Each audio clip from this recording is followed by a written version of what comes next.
কর্কট লগ্নের প্রেমের অধিপতি মঙ্গল, এবং সেই মঙ্গল কিন্তু অত্যন্ত সংকটকালীন একটা পরিস্থিতি তৈরি করতে চলেছে কর্কট লগ্ন রাশির জীবনে। কারণ বর্তমান সময় এবং সামনের যে সময় আসছে, এই সময় তৈরি হতে চলেছে কুখ্যাত অঙ্গারক যোগ, যেটা চলছে বর্তমানে, এবং তারপর শনি মঙ্গল যোগ।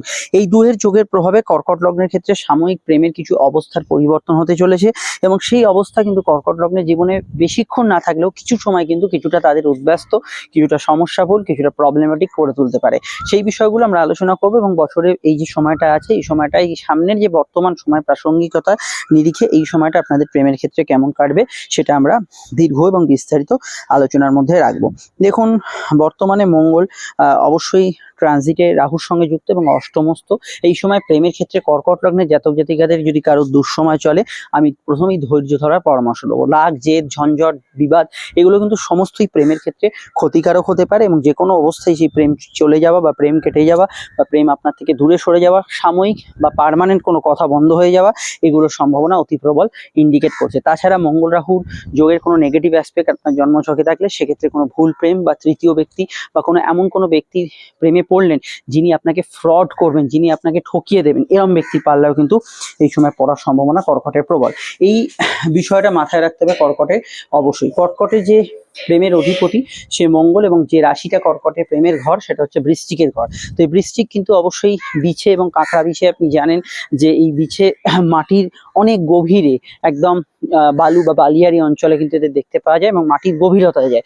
এদের প্রেমের গভীরতা থাকে, এবং এদের প্রেমের গভীরতা দৈহিক এবং মানসিক দুই স্তরেই থাকে। কিন্তু মঙ্গল যেহেতু প্রেমের অধিপতি, মঙ্গল যেহেতু একটা শক্তির কারক গ্রহ, একটা সমস্ত ক্ষেত্রে মঙ্গলের একটা জ্বলনশীল স্বভাব আছে, যদিও কিন্তু এখানে একটা স্থির জলের একটা প্রভাব আছে রাশিতে, কিন্তু তবু এখানে যদি দেখা যায় যে মঙ্গল কিন্তু হঠকারী সিদ্ধান্ত নেয়, মঙ্গল কিন্তু অবশ্যই তার কাম মোহ বাসনাকে বেশি চরিতার্থ করার দিকে নিয়ে যায়, এবং সেই মঙ্গল যখনই কোনোভাবে পাপ পীড়িত হয়, তখন কর্কট লগ্নের মানুষদের প্রেমে আঘাত, প্রেমে বিভিন্ন সমস্যা এবং প্রেম থেকে মানসিক অশান্তি তারা কিন্তু বেশি ভোগেন। তো এই জায়গাটা কর্কট লগ্নের ভীষণভাবে একটা সমস্যা, এবং কর্কট লগ্নের যে এক্সপেকটেশনটা রাখে, কারণ কর্কট রাশি বা লগ্নের সিম্বল হচ্ছে কাঁকড়া।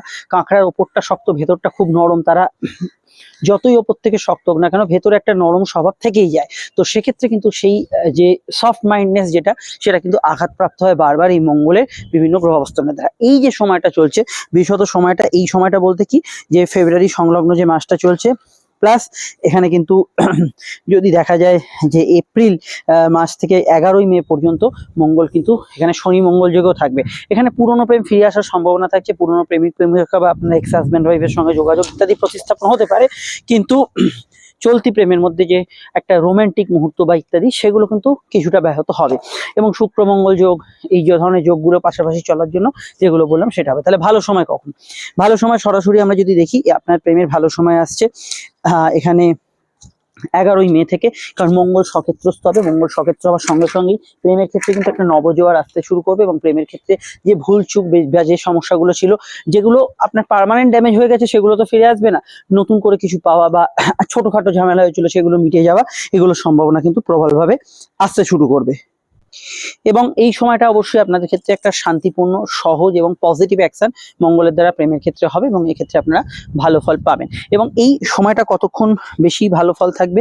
এই সময়টা ভালো ফল অবশ্যই থাকবে যদি আপনারা দেখেন যে প্রথমত 2রা এপ্রিল থেকে 11ই মে অবধি যে সময়টা পার করার পর 11ই মে থেকে আস্তে আস্তে ভালো সময়টা আসতে শুরু করবে, এবং সেটা টানা যদি দেখেন কন্টিনিউ করবে 21শে জুন অবধি। 21শে জুনের পর মঙ্গল প্রবেশ করবে একাদশে, এই সময় প্রেমে সাকসেসফুল হবেন। তারপরেও কিন্তু প্রেমের সময়টা কন্টিনিউ করবে, এবং টানা যদি দেখেন মে, জুন এবং এখানে একদম জুলাই মাসটা, এই সময়টাও কিন্তু প্রেমের ক্ষেত্রে আপনার যথেষ্ট ভালো ফল মঙ্গলের প্রভাবে আপনার ক্ষেত্রে থাকবে, এবং এই বিষয়টা অবশ্যই পজিটিভ থাকবে। এরপরের সময়টা ব্যক্ত করার আগে একটু বলে দিই, আপনারা যারা নতুন দেখছেন আমাদের চ্যানেলটি অবশ্যই সাবস্ক্রাইব করে বেল আইকনটা প্রেস করে রাখবেন। আপনারা তো সোশ্যাল মিডিয়া আছেন জানেন, স্ক্রল করতে করতে আপনি সকলে এগিয়ে যাচ্ছি, খেয়াল থাকে না কখন কোনটা দিচ্ছি, যুক্ত রাখবেন। আর যারা আমাদের সঙ্গে অবশ্যই সাক্ষাৎ করতে চাইছেন, সেটা আপনি ফোনে কনসালটেশন নিতে পারেন, চলে আসতে পারেন চেম্বারে ইচ্ছা হলে। প্রত্যেকটা ক্ষেত্রে আপনারা আমাদের থেকে দীর্ঘ, বিস্তারিত এবং সময় সাপেক্ষ আলোচনা পাবেন, ডিটেল আলোচনা পাবেন, এবং 100% গোপনীয়তা মেনটেন করে আলোচনাটা পাবেন, এবং যেটা আপনার পক্ষে সুবিধাজনক এবং সন্তোষজনক হয়। ভিডিওটি যেখানেই দেখেন না কেন একটু লাইক এবং শেয়ার করে দেবেন। আমরা কোনো ঘড়ি ধরে আলোচনা করি না, যার যতক্ষণ সময় লাগবে, যা গোপন সমস্যা, একদম ব্যক্তিগত সমস্যা, একদম ঘরোয়া পরিবেশে আলোচনা করা হবে। আচ্ছা, এবার হচ্ছে মঙ্গলের দ্বাদশে প্রবেশ। মঙ্গল মিথুন রাশিতে যে সময়টা প্রবেশ করবে সেটা হচ্ছে মোটামুটি আগস্টের শুরুর দিকে, এবং আগস্টের শুরুর দিকে যখনই মিথুনে প্রবেশ করবে মঙ্গল দ্বাদশ মাঙ্গলিক যোগ করবে। এই যে মাঙ্গলিক যোগটা, এটা দাম্পত্য তথা প্রেমে কিছুটা সমস্যা করতে পারে, এবং মানুষের মধ্যে প্রেমের ক্ষেত্রে কিছু ভুল প্রেম ইত্যাদি ইলিগাল অ্যাক্টিভিটিস প্রক্রিয়াগুলো কিন্তু পুনরায় বাড়াতে পারে। এই সময়টা অবশ্যই প্রেমের ক্ষেত্রে পরিপন্থী বলেই ধরা হবে, এবং প্রেমের ক্ষেত্রে কিছু সমস্যা বা প্রেম চলে যাওয়ার সম্ভাবনা আছে। তো এই সমস্যাগুলো এসে গেলে অনেক সময় না কিছু করার থাকে না। সমস্যা আসার আগে কিন্তু আপনাদের এই বিষয়টা জ্যোতিষ পরামর্শ নিতে হবে। যদি মনে করেন যে এখনই সমস্যা চলছে, তো এখনই সমস্যার যখনই বুঝতে পারছেন তার আগে থেকে কিন্তু সেই প্রিকশনটা নিতে হবে। হালকা হচ্ছে সেখান থেকেই নিতে হবে, এই বিষয়টা খেয়াল রাখতে হবে। এবং এরপর কর্কট রাশিতে সেপ্টেম্বরে মঙ্গল বহুদিন পর নিচস্থ হবে, এবং সেপ্টেম্বরের 18 তারিখ থেকে নভেম্বরের 12 তারিখ অবধি মঙ্গল নিচস্থ থাকবে। এই যে নিচস্থ থাকার পরিমাণটা, এবং তারপরে নভেম্বরের 12 তারিখ থেকে আরম্ভ করে মঙ্গল আবার এখানে মঙ্গল কেতু যোগ হবে। তো এই জায়গাটা কিন্তু একটু সমস্যা বহুল থাকবে, মানে সেপ্টেম্বর বা এখানে বিশেষত নভেম্বর সময়টা, এই সময়টা কিছুটা সমস্যা বহুল থাকবে। মঙ্গল নিচস্থ থাকার জন্য আপনি প্রেমের ক্ষেত্রে তো সেই ধরনের ঝঞ্ঝটটা পাবেন না যেটা হয়তো দ্বাদশ গোচরে পাচ্ছেন, মঙ্গল রাহু বা মঙ্গল শনি যোগে পাচ্ছেন। এখানে একটা প্রেমের ক্ষেত্রে একটা অনেকের গতানুগতিক সিচুয়েশন, বা সেই অনুযায়ী প্রেমের ক্ষেত্রে আর অ্যাফেয়ার্স বা আপনার লাভ রিলেশনশিপের প্রতি অতটা টান থাকছে না। কোনো ক্ষেত্রে একটু আরো ছাড়ো ছাড়ো ব্যাপারটা হয়ে গেছে। প্রেমের ক্ষেত্রে কিছুটা দুর্বলতা বা সমস্যাগুলো বেশি, ঝগড়াঝাটি একটু হচ্ছে, এইগুলো কিন্তু কিছুটা বাড়তে পারে। এই বিষয়টা সতর্ক আপনাদের থাকা দরকার। এরপর থেকে আবার নতুন বছরে নতুন উদ্যমে প্রেমের ক্ষেত্রটা ভালোর দিকে এগোবে, সেই বিষয়ে আমরা পরবর্তী সময় পর্যালোচনা করব।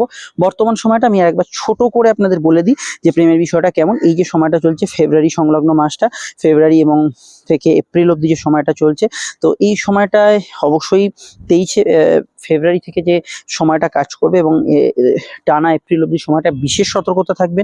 এবং এই সময়টা প্রেমের ক্ষেত্রে কিছুটা সমস্যাবহুল, এবং এপ্রিলের পর থেকে মে অবধি সময়টাও কিন্তু কিছুটা শনি মঙ্গল যোগের কারণে সমস্যা ক্রিয়েট হবে। তারপরে যদি দেখেন 11ই মের পর থেকে টানা অবশ্যই আগস্টের শুরুর দিক অব্দি খুবই ভালো কাটবে, এবং স্বাভাবিক পরিস্থিতি বজায় থাকবে।